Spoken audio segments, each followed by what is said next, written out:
mga video ko po kasi hindi ako makapag-video ng marami dito kasi nga po bawal. Kaya yung mga video ko po unti-unti, tapos yung mga kuha ko sa labas lang sa kusina at dito sa restroom namin. Kasi ito naglagay ko nito ano to? Aloe vera. Yan o.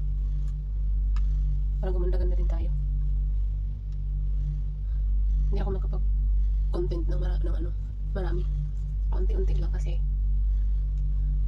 bawal dito kasi. Tsaka bawal kunan yung sala, loob ng bahay.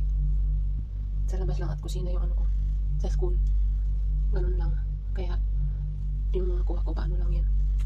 Pero pag nakauwi ako ng Pinas, magbablog ako doon. Pero hindi pa ngayon.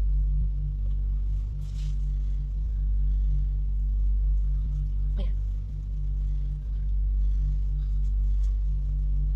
Nagay-ibaba natin siya hanggang bukas. Maganda to sa mukha. Yun lang po. Bakit po kasi nabubuloy yung sa video ko. Kaya nag-explain lang ako.